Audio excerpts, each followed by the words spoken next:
It's coming, and Brookings may be one of the places that picks up just a little bit of snow there. And if you are a fan of the cold, then you're in the right place because there is more of that on the way as we work our way through the upcoming weekend. And it may hold in place here into Monday and Tuesday next week. All right, let's get right to the temperatures for now. 18 in Duluth, 18 in Bismarck. There are certainly some cooler readings in those traditionally cold spots in between. 24 in Minneapolis, 34 in Chicago, which is on average about 10 degrees colder than it was yesterday morning at this time. And that would, of course, be the case up and down the lakeshore and also back across the northwestern suburbs of Chicago. 11 degrees colder right now than yesterday at this time in Madison. 16 degrees colder in Duluth. Brr, I hope you had that heat on when you went to bed last night or waking up this morning, maybe just a touch on the frosty side.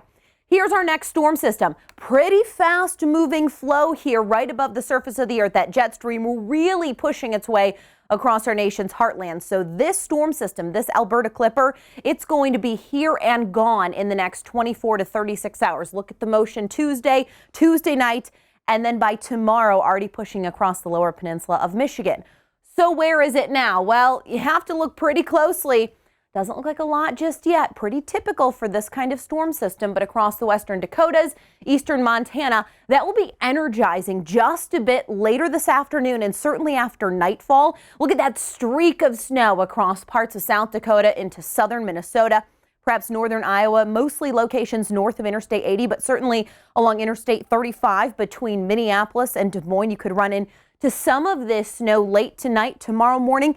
It could be slick. Even some of those traditional roads that are traveled, the major roads, the highways, because those surface temperatures, the frost depth starting to increase across the area. So that allows any of that snow that falls to stick on contact. Also watch the bridges and overpasses, and don't forget that sidewalk in front of your house. Tomorrow morning, snow starts to come down. Ludington, Manistee, south to say around Holland, east to Grand Rapids, Lansing. I think Interstate 96 is about the cutoff.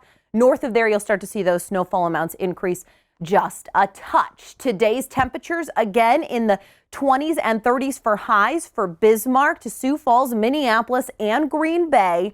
Tonight's temperatures are cool as well. So again, we're cooling down the surface of those roads. That frost depth is starting to increase. Look at tonight in Bismarck, 18 degrees, 29 in Sioux Falls with some snow. Minneapolis, 26. Chicago's down to 29.